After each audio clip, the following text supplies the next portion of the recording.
लक्ष्मीबाई देशमुख महिला महाविद्यालयात 12वीच्या विद्यार्थ्यांसाठी शुभेच्छा समारंभ उत्साहात संपन्न. शहरातील लक्ष्मीबाई देशमुख महिला कनिष्ठ महाविद्यालयात 12वीच्या विद्यार्थ्यांसाठी शुभेच्छा समारंभाचे आयोजन करण्यात आले. या कार्यक्रमात संस्थेचे कोषाध्यक्ष प्राध्यापक प्रसाद देशमुख, संचालिका छायाताई देशमुख, प्राचार्य डॉक्टर विद्याताई देशपांडे, प्राध्यापक डॉक्टर अरुण चव्हाण उपस्थित होते. कार्यक्रमाच्या सुरुवातीला उपस्थित मान्यवरांच्या हस्ते सावित्रीबाई फुले आणि माता सरस्वतीच्या फोटोस पुष्पहार अर्पण करण्यात आला. पाहुण्यांच्या स्वागतानंतर 12वीच्या विद्यार्थिनींनी मनोगते व्यक्त केली. त्यानंतर प्रमुख मार्गदर्शक प्राध्यापक डॉक्टर अरुण चव्हाण यांनी विद्यार्थ्यांनी जिद्दचिकाटी अंगी बाळगणे आवश्यक आहे, रील्स सोडून रिअल जीवन जगले पाहिजे, निरंतर लक्षपूर्वक परिश्रमपूर्वक अभ्यास केल्यास उज्ज्वल भविष्य घडेल, माणुसकीला जपा असा संदेश दिला. प्राचार्य डॉक्टर विद्या देशपांडे यांनी विद्यार्थ्यांना महाविद्यालयात शिस्त, अभ्यास, मैत्री शिकवली जाते.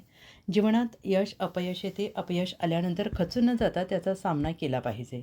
विद्यार्थ्यांमध्ये निर्णय घेण्याची क्षमता असली पाहिजे असे मत यावेळेस व्यक्त केले.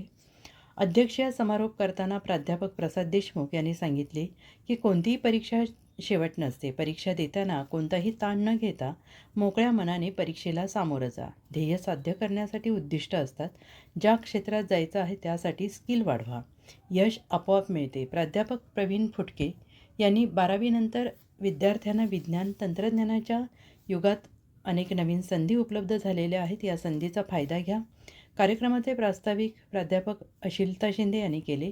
सूत्रसंचालन आणि आभार 11वीच्या विद्यार्थ्यांनी मानले. या कार्यक्रमास प्राध्यापक प्रवीण नव्हाडे, प्राध्यापक अशोक पवार, प्राध्यापक विशाल पौळ, प्राध्यापक डॉक्टर वीणा भांगेसह विद्यार्थी प्राध्यापक मोठ्या संख्येनं उपस्थित होते.